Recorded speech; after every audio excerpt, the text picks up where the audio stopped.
White is the color of this room, and I keep knocking it down.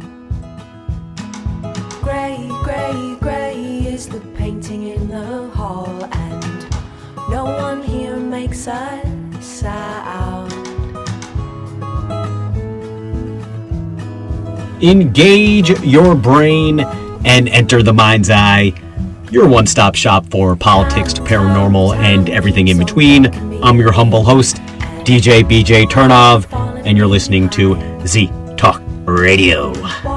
We have a jam-packed episode for you tonight as we honor one fallen star and celebrate what we believe is a rising one. And it is an absolutely beautiful day here in Los Angeles this March 9th day. And 20 years ago, it started out in a very similar fashion, but sadly ended in tragedy when Christopher Wallace was brutally murdered in the streets, really just a few short miles away from our own studio. Most of you know Wallace by his other monikers, Notorious B.I.G, a.k.a. Biggie, a.k.a. Big Papa, who at the time of his death became another sad member of that 27 Under Club. And at the time of his death, Biggie was at the top of his game and the American pop charts.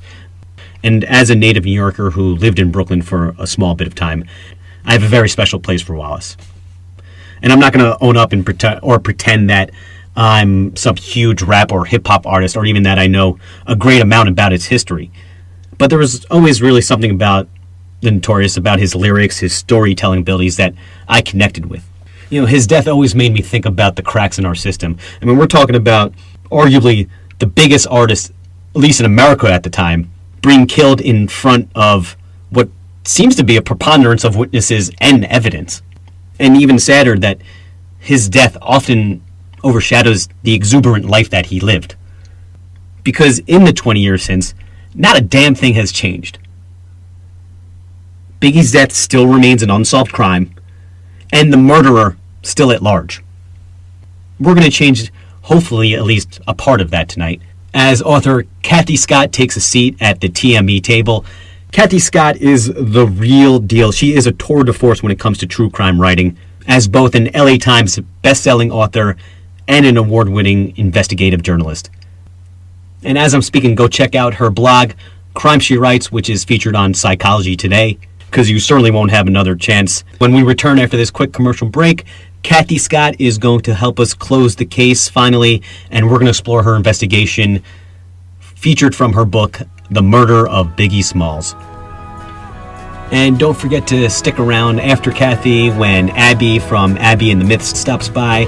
She is the artist responsible for that great, fantastic song that you heard open up the show, and which you'll be hearing all throughout the show. Abby's going to speak about her new album, When You Dig a Well, and then we'll also let the music speak for itself. Go get those great headphones, plug it in, turn it up, and let's go. All this when the Mind's Eye returns after a word from our sponsors.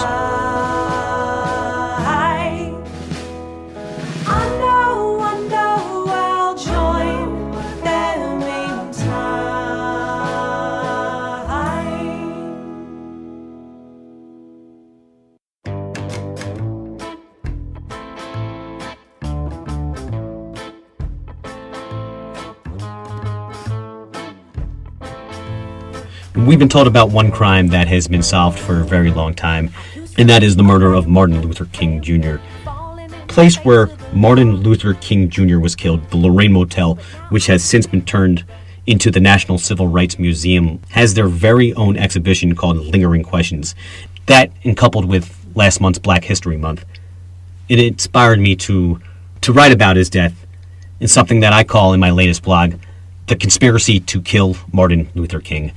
Don't you dare call it a theory. And I don't want to give away too much, but please go check it out. It's at themindseyemedia.com. Go to the homepage and you'll see it right on the front, or click on blog. It's very easy to get to. When you're done reading it, I would absolutely love to hear your thoughts on it, and even your criticisms, because I want this to be in open dialogue. And the best way to do that is to look at the top of our website. You'll see all of our social media icons, or you can just roll over to facebook.com/Mind's Eye Show. and our Twitter handle of the same name, at Mind's Eye Show. Shoot me a message, and let's get the conversation going. And while you're there at the social media pages, you'll also see some articles that we just recently posted. One about the new discovery of the moon's age, which could rewrite history. A new test from moon rocks from the Apollo 14 mission suggests that the moon may actually be a couple 100 million years older than what we originally thought. And if none of this is tantalizing enough for you, then, well, I don't know what the hell is wrong with you, quite frankly. On the other side of this break, Cathy Scott joins us. She's going to strip away the rumors and dive into the facts, and nothing but the facts surrounding the unsolved crime of the murder of Notorious B.I.G. We'll be right back in a Mind's Eye moment. Escape the voice inside my head and leave it for the bird, she said. I used to be a rambler, gambler, falling in the face of the law. But now I'm sinking deeper, deeper, lower than ever before.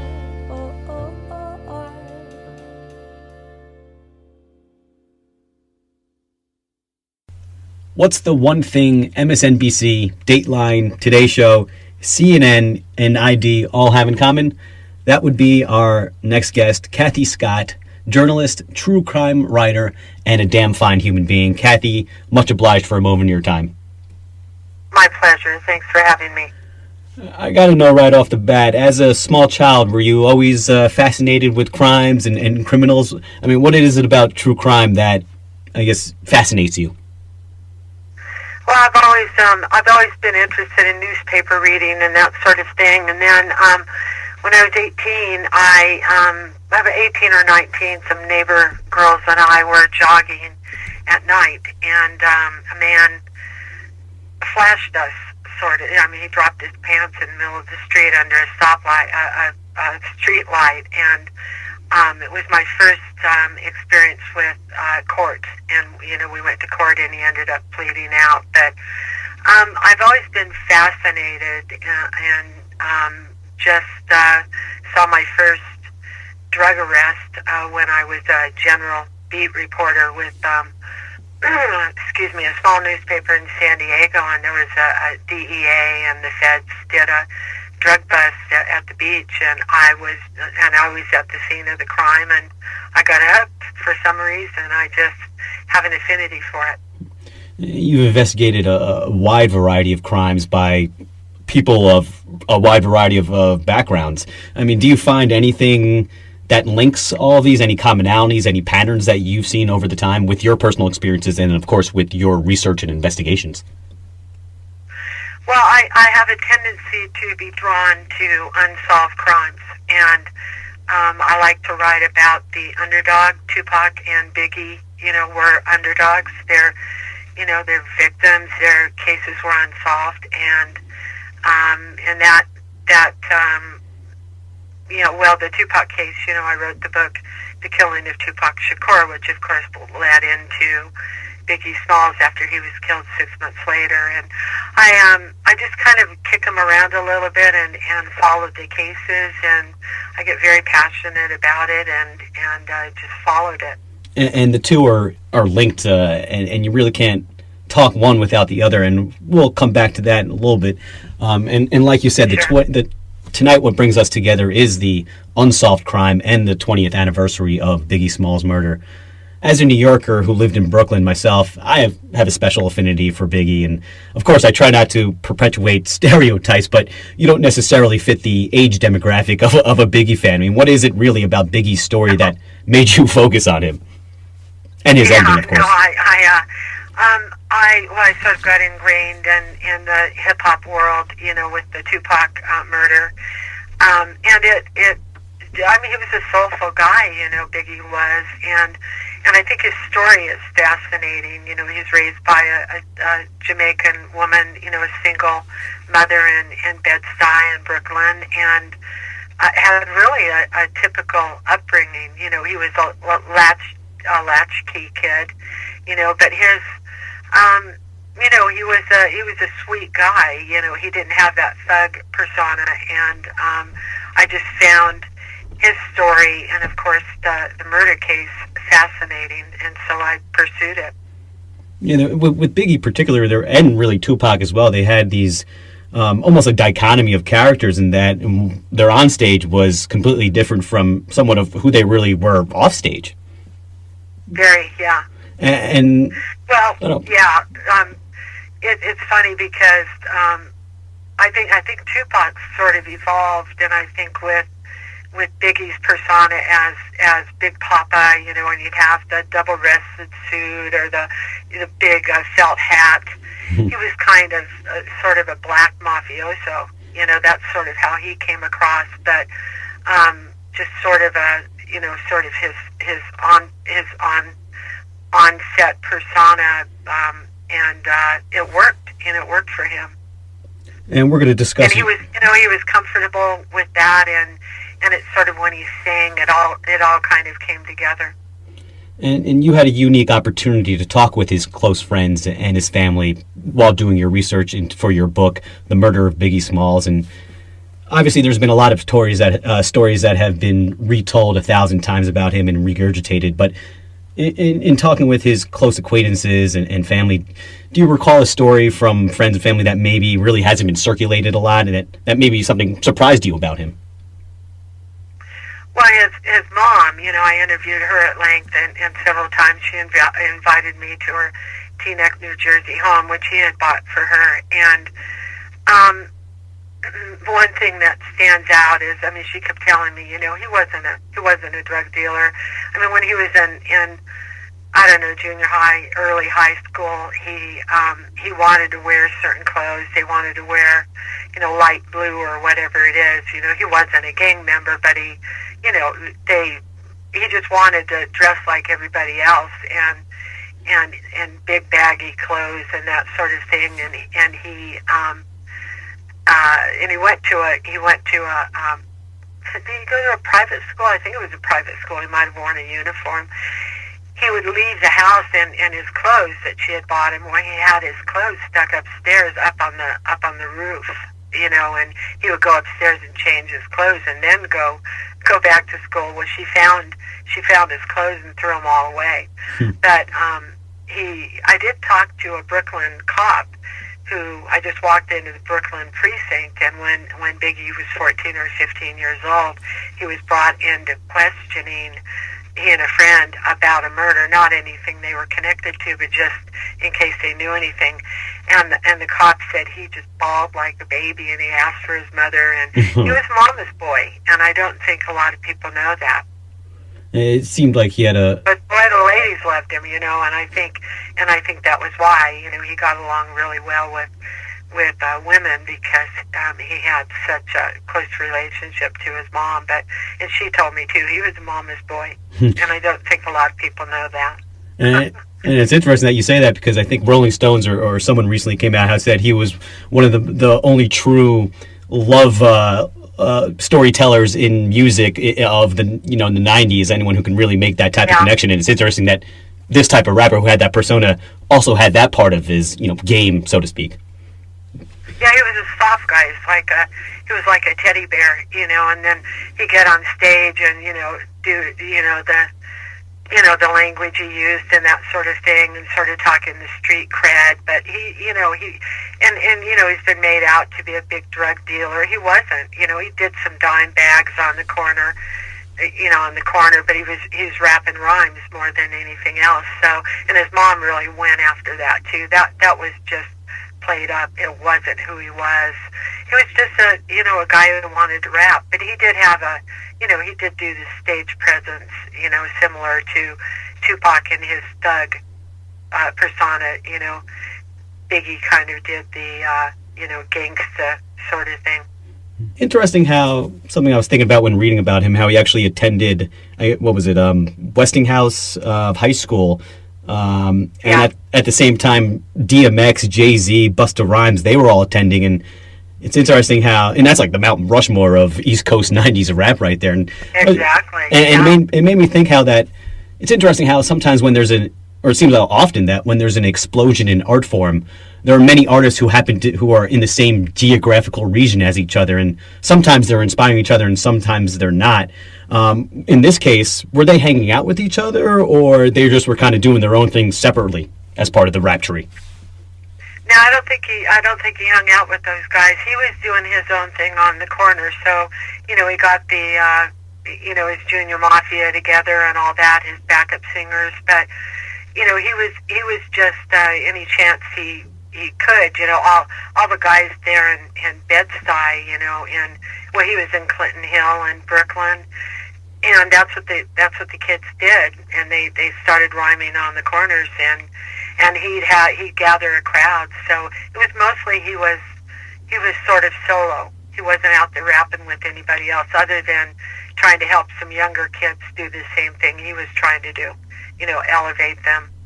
But Little C's and Kim and that sort of thing. But yeah, he was he's kind of a loner.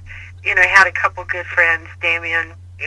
Butler was one of them, but that he came up, from high school and that sort of thing. But he dropped out so he could rhyme. That was his thing. Dropped out of high school.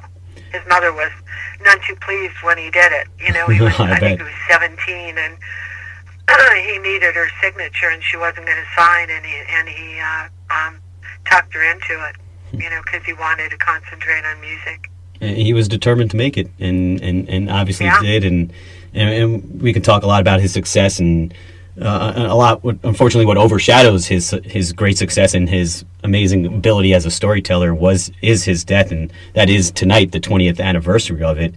And really, that's what brought you here and to talk and kind of just walk us through a little bit, just kind of remind us now at this point, walk us through the circumstances that led up to March 9th, 97, and take us through that terrible evening as well. Well, he went to L.A. and in February to go with Sean Combs, his record producer, and their entourage, their backup singers, and a couple of other rappers to cut some videos and to do a video for Sean Combs. That was why they went into L.A. and they stayed at a couple of different hotels, and they were getting phone crank calls and stuff like that. The south side people were not happy that they were there, but they were, he was his own life after death. Album was about to drop in March, so he was happy about that. So they were there to promote that as well. And Sean Combs hired Sean Combs hired Crips members, to serve as bodyguards for the entourage. And so Biggie was hanging out with those guys and went to the parks where they go and play basketball and hang out, and was dropping the West Coast signs and stuff, and they weren't very pleased that he was doing that, because that's when the East Coast West Coast war was still in everybody's minds, because Tupac had only been killed 6 months earlier.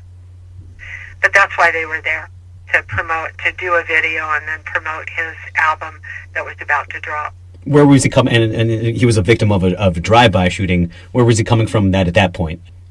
They were going to the Peterson Automotive Museum. He was supposed to leave the next day for England, that morning he was supposed to leave for England, but they decided to stay over a day and go to the Peterson Automotive Museum the night before. He had been at the Soul Train Music Awards, and he gave, with other people, a handful of people, he presented one of the awards to Tony Braxton, and Biggie got booed.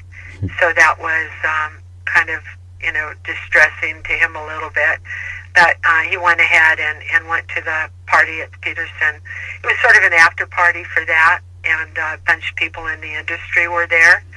And it was jam-packed full, Peterson Automotive Museum in L.A. And on the mile-long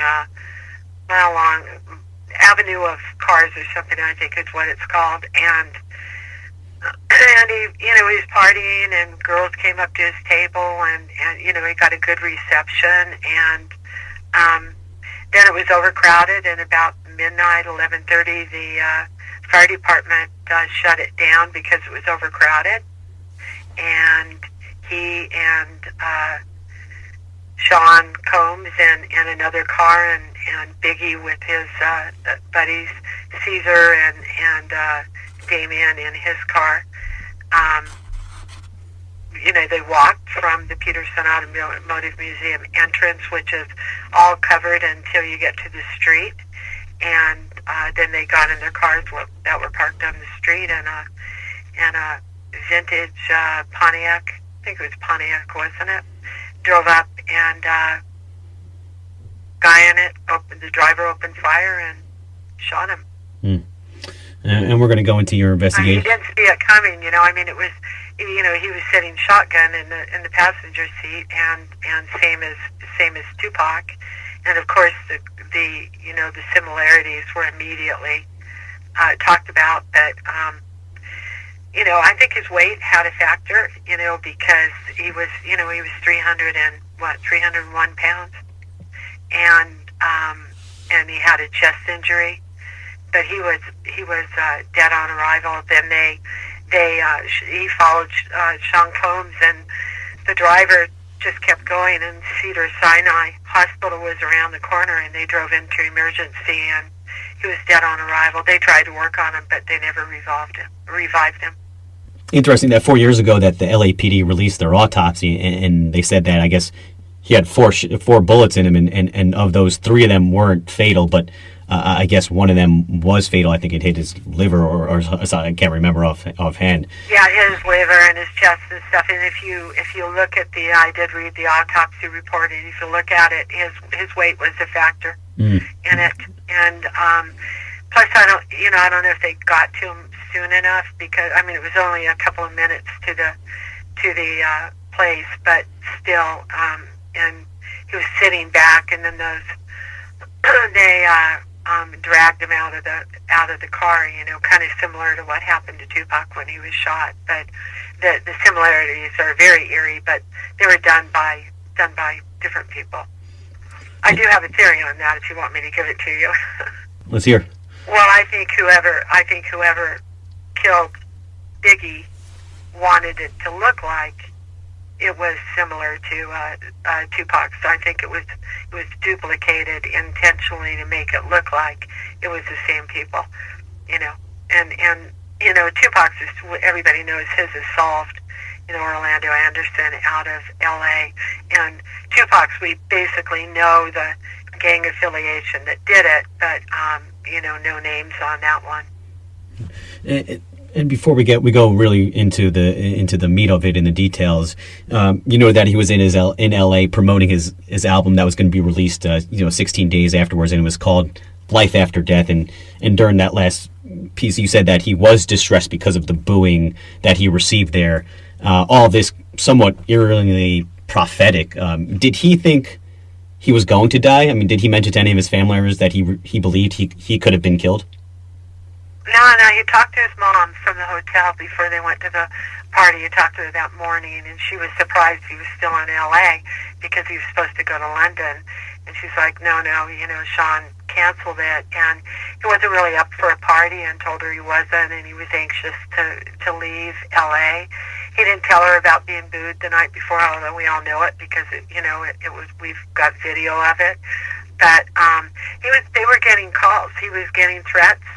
I don't think 6 months had gone by since Tupac's murder, and everybody was on high alert. All the rappers were on high alert after Tupac was shot. They felt like there was a bounty out for them, but 6 months had gone by. He was feeling comfortable, but they did get those crank calls and threats and stuff, and I don't think he took them seriously. I just think they were out in the open. They weren't on the lookout for anything. They weren't taking it seriously. Nothing out of the ordinary. Usual part of I guess being a celebrity, and particularly in that part of it as well. Yeah. Now it's 20 years unsolved crime, and before we talk about your specific theory, we should look at the police investigation. It seems like to me a lot has happened, because your book was published, I believe, around 2000, right?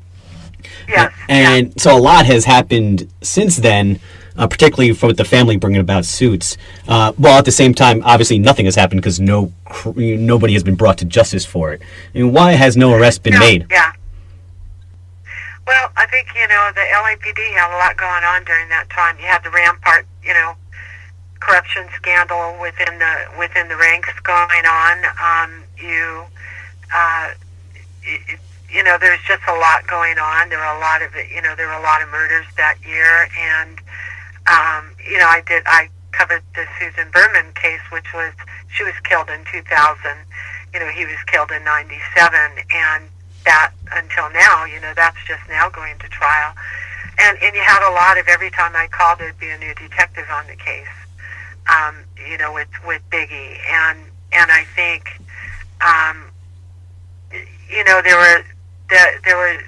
you had problems because they had off-duty police officers who were their bodyguards for the Peterson automotive event, and apparently they followed the car, but then there was like, why were they there? And there was just a lot of exterior, and then you had a lot of infighting going on at the police department, and you had people had disgruntled cops within the police department accusing them of being involved in his murder, and that of course turned out to be nothing. And so I think that, and there was a task force later was done, and you had all kinds of gang violence and everything else, and then the corruption within the department. Not everybody, of course, but there was that Rampart scandal, and so I think that sort of took away from it. Because the LAPDs, they're pretty good at solving crimes, but this, and it's different in Tupac's case. Biggie's, I don't think it was for a lack of wanting to. In Tupac's case, it definitely was. The Las Vegas police had no desire to solve it, but they tried. They did a lot of interviewing. I think one thing we found out when Valletta Wallace, as you mentioned, filed a civil lawsuit against the police department, and she actually filed a wrongful death suit because she thought that someone within the LAPD was involved, and they did a thorough investigation. It just was not the case. We're here with Cathy Scott on her book, The Murder of Biggie Smalls. Hindsight is 2020 now. Some information has come out from there since then, in the 17 years since then. Who do you think do you go with the original idea of who it was? I mean, who do you pinpoint as the mastermind behind the murder?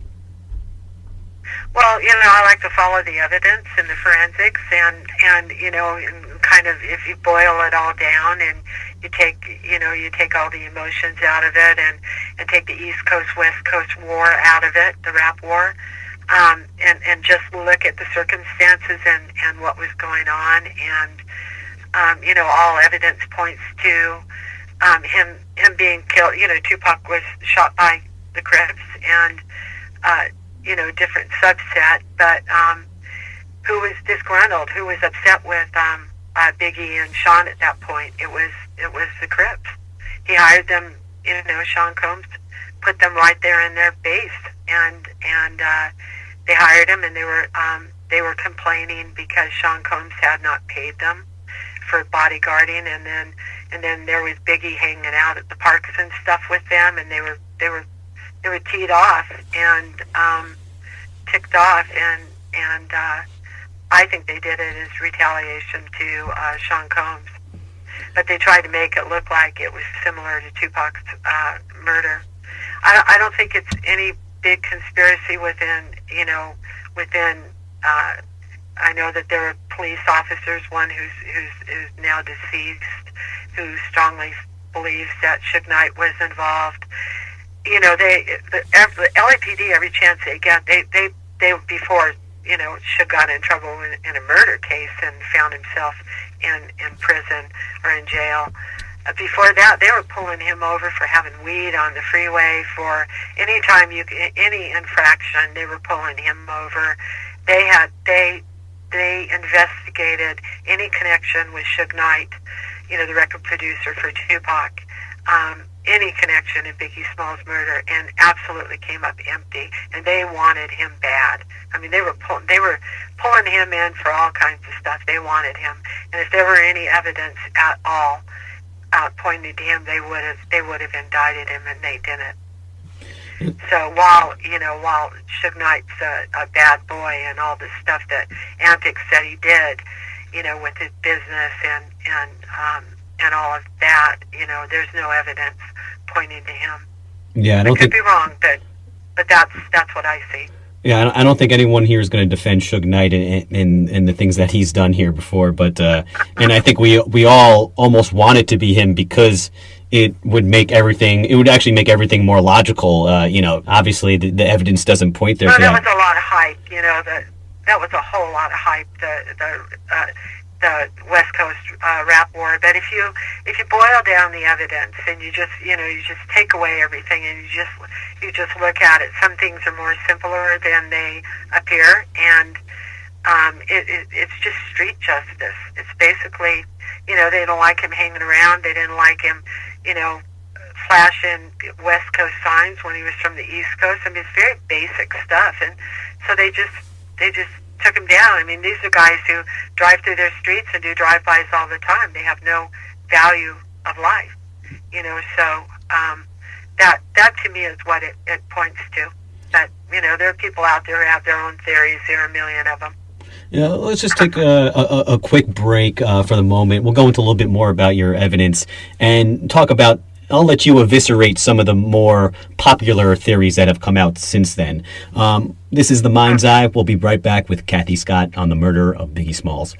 We're back on The Mind's Eye with Cathy Scott, and we're discussing her theory on who was behind the murder of Biggie Smalls. And, of course, so many others have popped up, and one of the bigger ones recently was retired LAPD Detective Greg Kading's idea on who murdered Biggie Smalls. And I know you guys have, we talked about during the break, have agreed to disagree for the sake of everybody. Go into his theory, and go into his theory, and then also why you don't really think it's true. Well, Greg's going on, there was a task force. It wasn't an investigation. It was not an investigation of Tupac and Biggie Smalls murders. It was a gang task force with the Sheriff's Department in L.A. and the LAPD and then the feds. And, and LAPD and those guys have no jurisdiction over the Tupac investigation. The Las Vegas police do. But Greg was, I think he was the keeper of the records, and so, he took some home. He took them home, and and he wrote a book. And his theory is based on interviewing Orlando Anderson, who we all know killed Tupac, and got into a fight with Tupac before he got dead. So Greg and his partner interviewed Keefe D, second or third generation. I think he was second generation Crips member out of Compton and little gangbanger. And Keefe was looking for, it's Keith Davis is his real name, and Keefe was looking for a sweetheart deal. He wanted a queen for a day, which is a plea bargain. And so if he gives the cops information, and that helps him with another crime, then he would get a lesser sentence in whatever it was, an unrelated case he was accused of.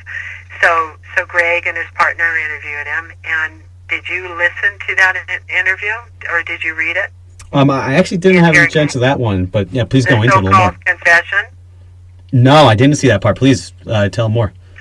Oh, well, do me a favor and look at it. But, cops are not supposed to lead the people they're questioning, and I'm not the only one saying it. Other people have said it. It was sort of leading, kind of feeding him some of the information. But it was 17 years after Tupac was killed, and so his theory is that Sean Combs was given and Biggie Smalls was supposedly the messenger who gave that money or whatever. But Sean Combs hired Crips members to kill Tupac, and then supposedly Suge Knight hired, and Suge Knight is a mob pyro. He is a blood through and through. But the thinking is the theory is that Suge Knight hired Crips members to kill Tupac, but that doesn't add up because he doesn't mix with the Crips because he's a blood, but because there's a huge rivalry with them, and that is the theory, and it's based on, as far as the Tupac case, it's based on an interview 17 years after the fact, and the most notable thing with the so-called interview confession is that the district attorney did not use any of the information that Cathy D coughed up because it wasn't credible and it didn't help them solve any crimes, and so he ended up not getting that sweetheart deal and a plea bargain out of his little confession. So much for that. So and then Greg took it to the district attorney's office in Vegas as well, and then to the Vegas police, and they weren't interested because it didn't hold water. And of course the LAPD and his ex-boss, his employer, and the district attorney didn't. There was nothing they could use, and nothing came of it. But he keeps pushing it, and his film's a good one. It's made very, very well. I'm in it, but in his book and everything, he had a ghostwriter, but doesn't hold water. That's my thing. So. Yeah, I mean, any police department any police department really wants to take that red off there and put it in the black. I mean, if there was any evidence to point in that direction, they obviously would. Although he could have been charged. Greg could have been charged with, taking property. I mean, he took evidence, he took photos, he took documents. Took them home. Obviously, some pretty. So there are some people at the LAPD who aren't really happy with him because of that. But and he's a nice guy. He really, Greg's a great guy. But but they just sort of ignored him after. Nobody paid any attention to it, including Sean Combs. He called him the killer. And Sean Combs I think he made one little statement at some point, that doesn't hold water, but nothing came of it. And I think that speaks volumes, don't you? Oh, of course. And then, of course, those big red flags that you're talking about, anytime you kind of go outside of the law with you're supposed to be working in, never a good thing, obviously, to see coming from the outside looking in. An interesting one that recently came out was the former head of security for Bad Boy Entertainment. He recently made some pretty serious allegations that kind of, I guess, maybe kind of backs up. You mean? Reggie Wright? No, I believe his name was Eugene Deal.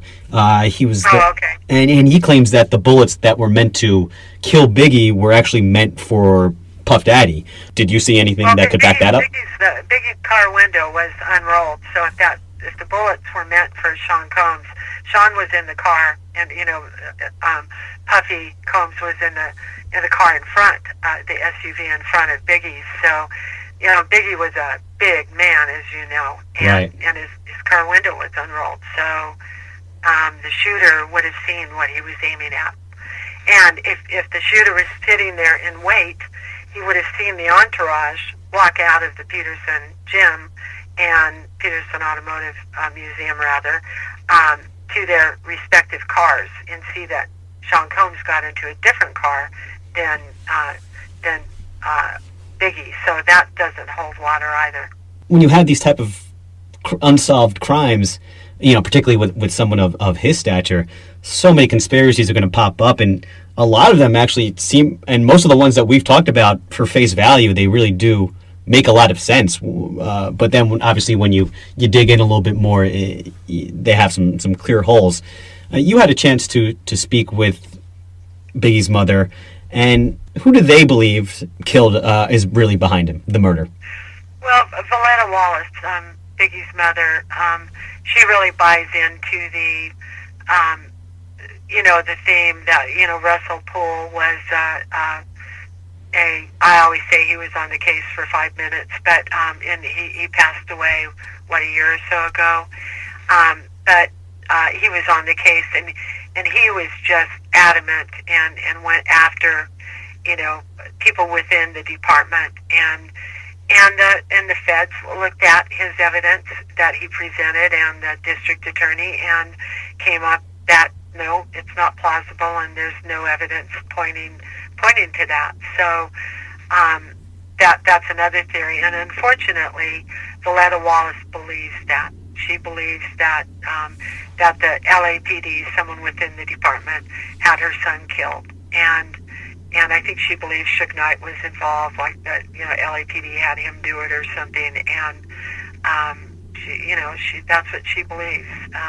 Her lawsuit was dismissed for lack of evidence, and it didn't get very far.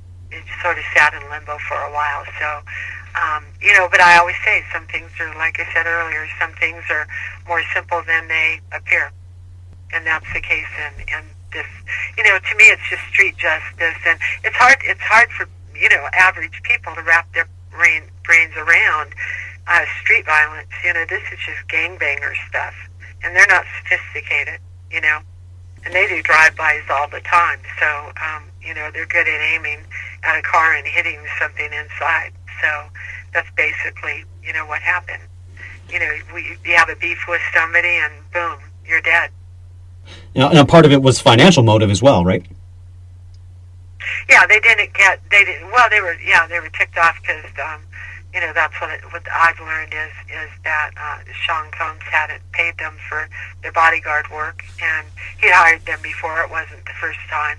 When he'd go into LA, he'd hire gang members, to me that's like, having the fox, in the hen house, but, and they weren't happy, and, they were there for a month, and the guys weren't getting paid what they wanted to, and then Biggie was, hanging out with them, and I don't know what, he was just talking up, trying to be one of them, and they didn't like him, and they retaliated.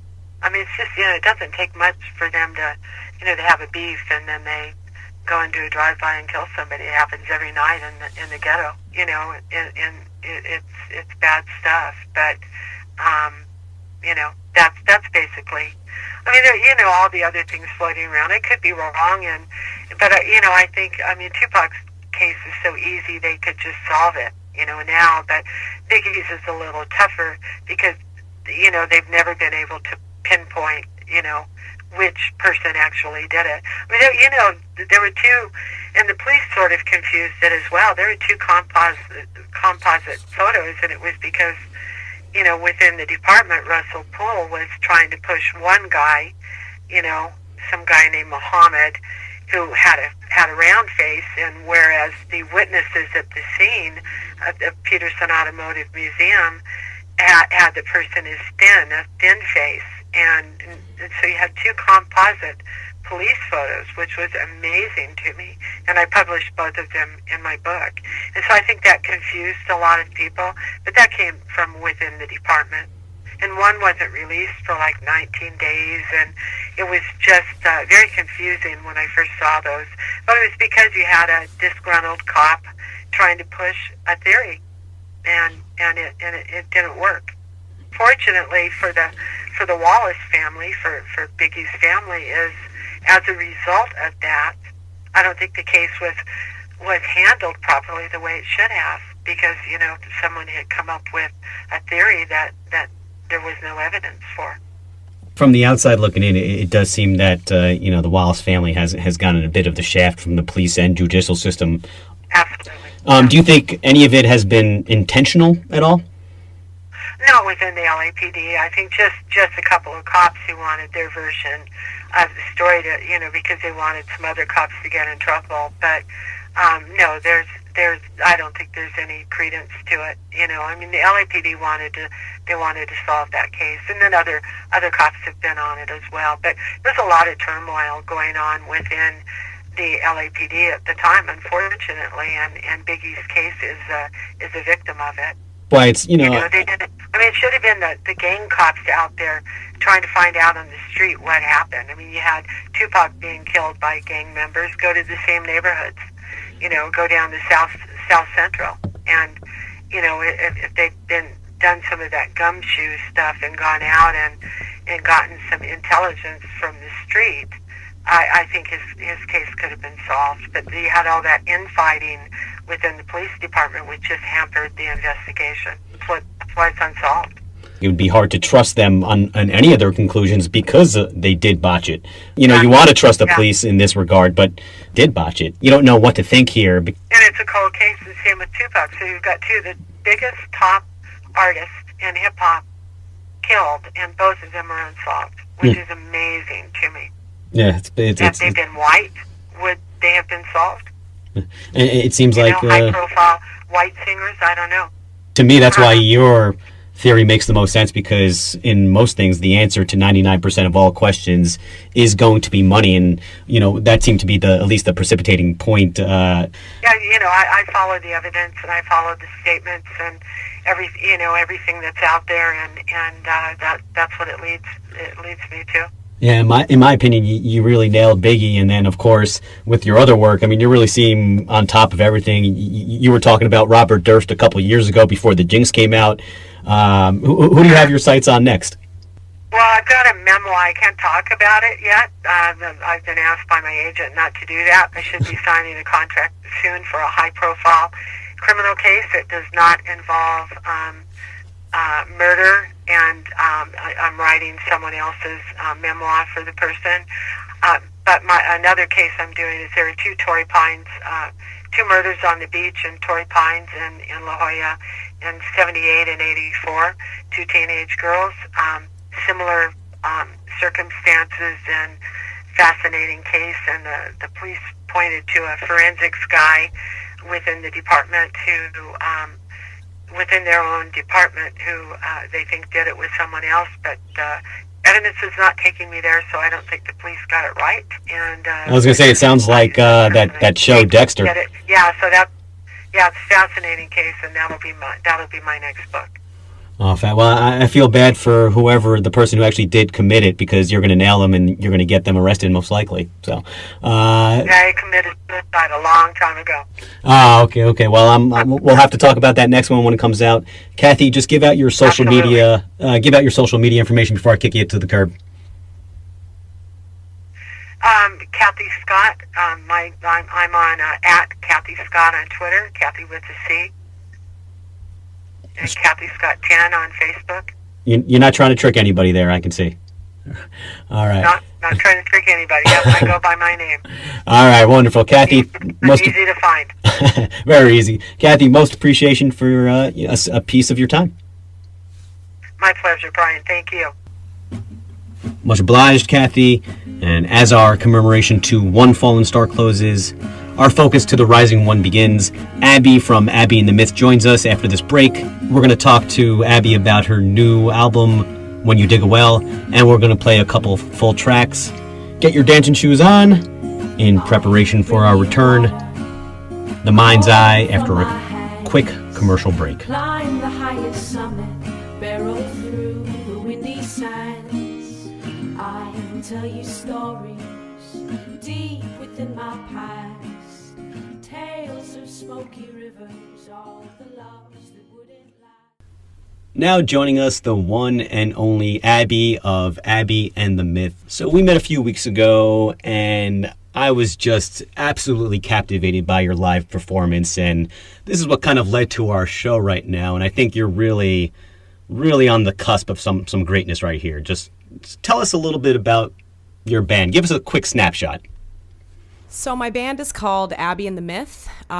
We have been playing as an ensemble for about 5 years. There's been an evolution of sounds throughout my time here in Los Angeles, and I've kind of built different bandmates that have come along on my musical journey with me. And the Myth has been playing with me since about 2011.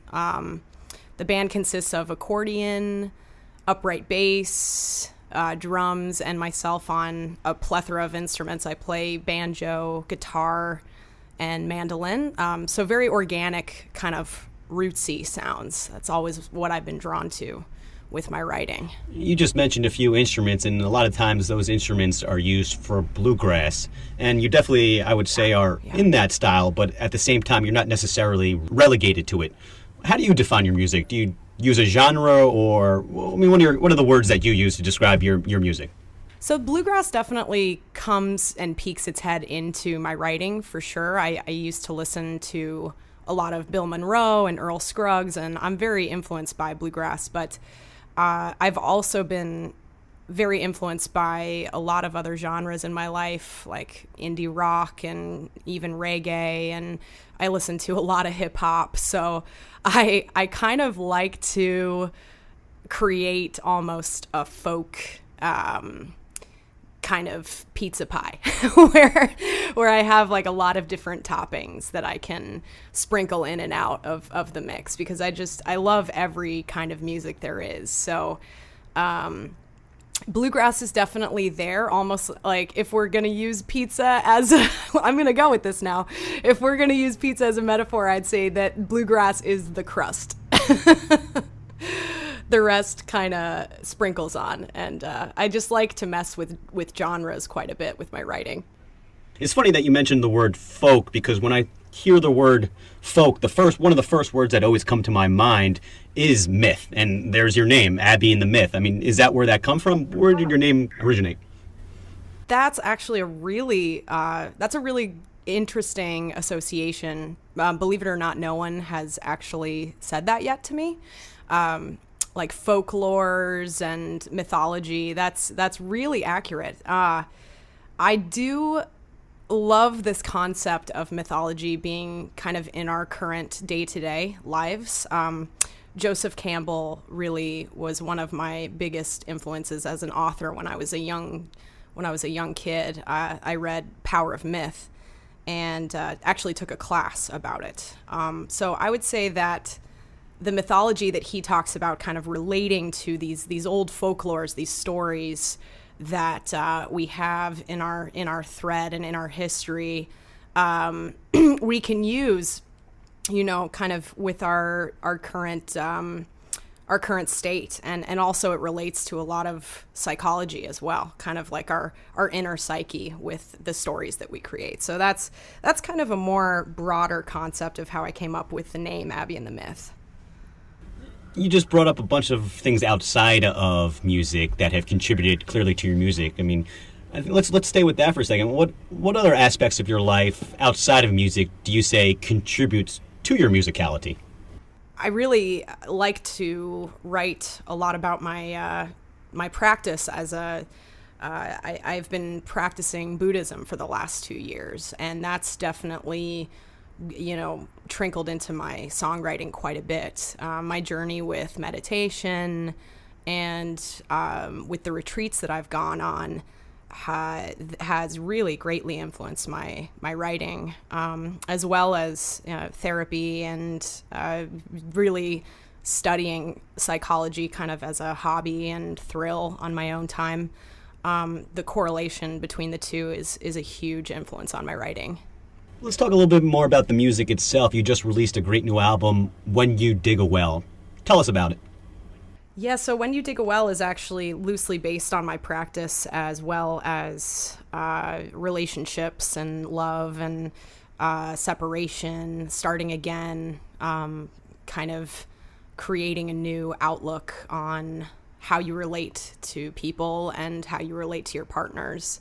This album is definitely a journey about love, but also kind of an inner journey about my own relationship to myself. That's really what the record is about. And the phrase "when you dig a well," is that what that's representative of? So "when you dig a well" is actually a Buddhist quote, and it comes from Deepak Chopra actually quoted it, I believe, in a book, and the full quote is, "When you dig a well, there's no sign of water until you reach it, only rocks and dirt to move it out of the way. You have removed enough, soon the pure water will flow." And that's something the Buddha said, but Deepak Chopra kind of made it more current. What are some of the do you have any overarching themes for your songs, or particularly for this album? I would say a lot of my music is based on relationships. I am definitely, I really get very involved in my, not only with the people that I fall in love with, but with my friends and my family. I'm a pretty sensitive. I mean, if you listen to my music, you can definitely tell that I'm very sensitive and emotional, and that's really where I get a lot of my inspiration from, is just the connectivity of the human relationship.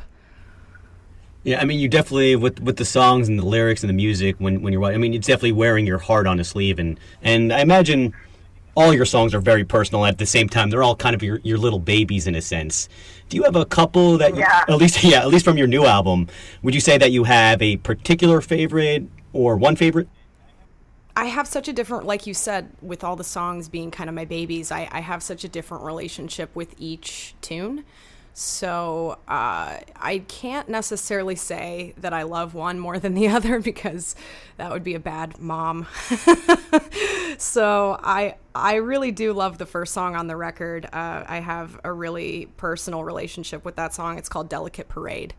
And like you said, there's a lot of vulnerability there. I do wear my heart on my sleeve, and I actually believe that that's a way to reach out to my listeners, because it's another way to connect with people that I don't know.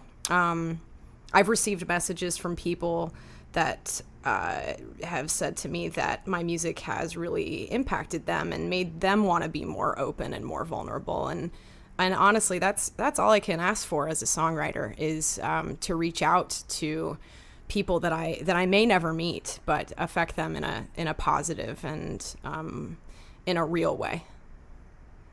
Just give us a little bit of backstory about the song, and then introduce it for us, and we'll play it right afterwards. Yeah, the song is really about kind of approaching love from a new angle, and not necessarily holding back, not wearing masks that we tend to wear, or, we tend to really want to put up the charm and dust the rest under the rug. So this is actually looking at love from a very real and present angle. And also with that comes a lot of fear and a lot of kind of uncertainty. But so the line, these eyes are not worthy of your delicate parade, is really about not feeling sure if you're ready for real love. And ready to kind of march in the spiritual fire, if you will. I think we can all definitely relate to that. But let's let the song play for itself and let everybody take their judgment for it. And I think you guys are really going to enjoy it. This is the song Delicate Parade from Abbey and the Myth. We'll be right back with Abbey on the Mind's Eye. I bring you water, cold from my hands. Climb the highest summit, barrel through the windy sands. I'll tell you stories deep within my past, tales of smoky rivers, all the loves that wouldn't last. And there you are, standing in the breeze, everything I've wanted, a long novel I have seen. And there I go to live another day. These eyes are not worthy of this delicate parade. Ah, ah.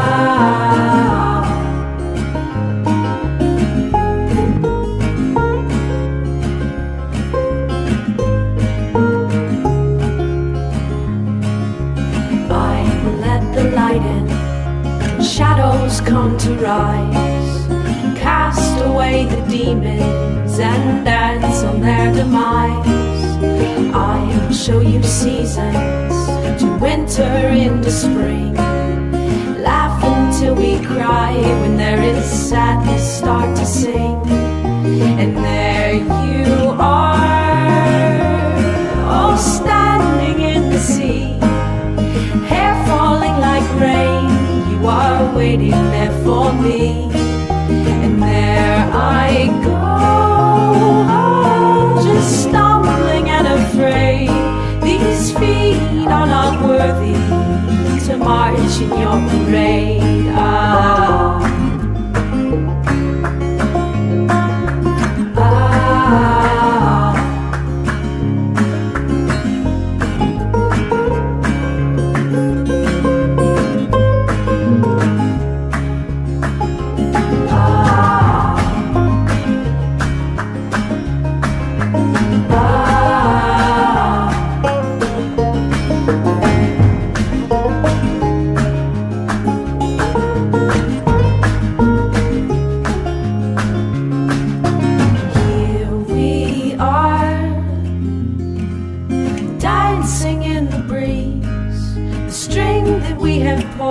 Begins to thread and now to weave, and here I go with the madness that I made.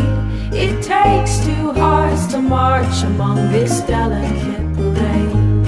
It takes two hearts to march across this delicate parade.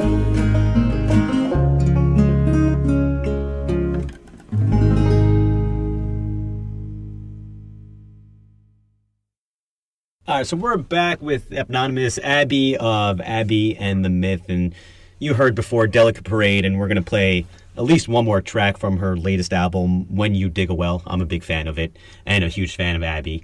There's something about your presence when I saw you live. I just was so captivated by you. You really had this amazing stage presence. Is that something that you've always had, or is that something that you've really had to hone?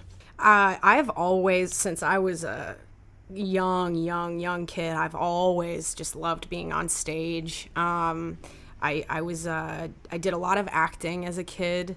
I did a lot of performing, even from the time that I was 6 years old. I was on stage, and to be honest, I've never felt more alive. I've never felt more in my skin and more comfortable.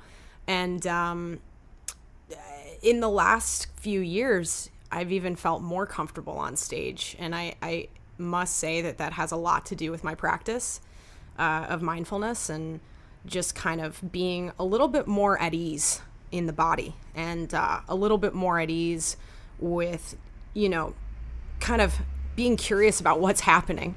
A lot of performers, they go on stage and they just let the adrenaline take over, and they're not necessarily able to slow down their heart, or they're not able to slow the nerves down. But with mindfulness practice, I've really learned how to be even more comfortable on stage and more myself, and then able to talk to the audience in between in kind of a bantery way. I really love that too. That's a huge part of the Abbey and the Myth show, is just the in-between stage banter that occurs, and the beautiful improvisation of it. I just love that so much. And you guys really have a great rapport, and you can tell when you're watching you guys. And after hearing your last song, Delicate Parade, and they're definitely going to want to go see you. Tell us about some upcoming shows. So we have a couple shows coming up. One is going to be at City Lounge in Culver City. And we actually are going to hopefully be playing there every month. This might be a residency. Oh, I'm sorry. It's called City Tavern. And that is going to be March 16th. We'll be playing from 7 to 10 with breaks. That's going to be kind of a fun little trio gig.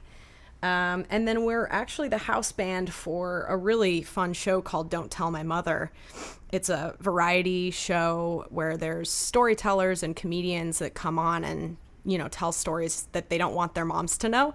And we are the band for that every month. We're actually playing, we play every month. We're doing it tonight.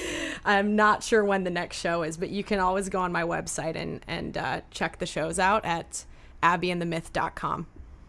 All right, we got time for at least one more song. Tell us, pick any song from the new album and give us a little synopsis of the song, and then introduce it for us. Another song that that seems to be a fan favorite and also one of mine is called Gray Halls.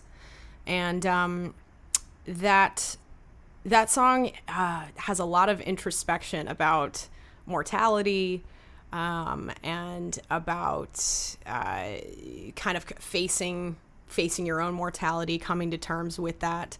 A lot of songs, I know this sounds really morose, but a lot of songs on the records are about kind of the two double-edged sword of life and death. And this one has to do a little bit more with the impermanence of things and really realizing that as a human, you're going to be facing your own mortality. With that, comes relationships coming to an end, people that you love passing, and Gray Halls is really grappling with all of those feelings.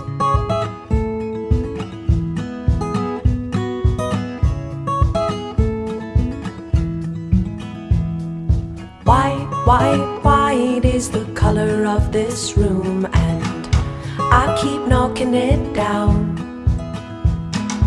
Gray is the painting in the hall, and no one here makes a sound.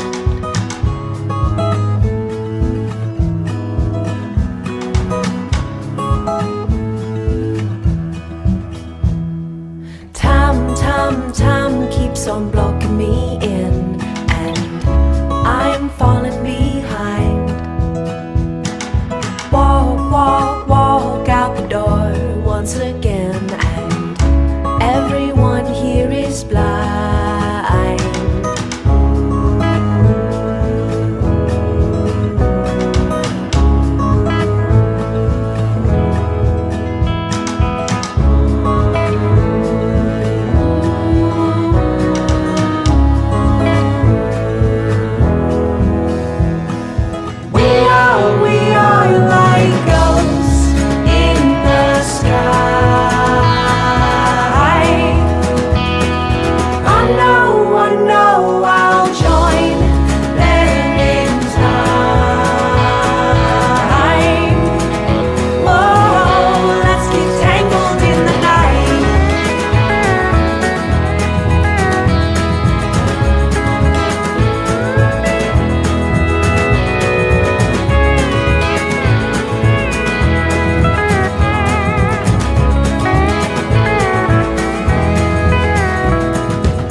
Fantastic. Abbey, it's been a pleasure. Thank you so much for joining us. Thank you so much, Brian, for having me. Much love to Cathy and Abbey for tonight's Divergent episode. If you thought tonight's show was jam-packed, then wait till you hear our next one as we double down in 2 weeks. In Hour 1, Freddie Silva reveals the radical ancient ritual of living resurrection, which has been practiced from both cultures past and present around the world. It's featured in his book, The Lost Art of Resurrection, Initiation, Secret Chambers, and The Quest for the Underworld.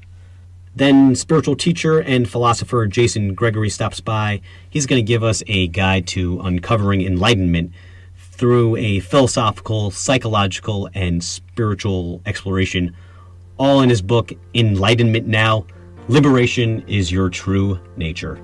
Join me then as we continue our spiritual quest for answers to the unsolved, the mysterious, and to enlightenment. I'm your humble host, DJ BJ Turnoff, signing off for The Mind's Eye on Z Talk Radio.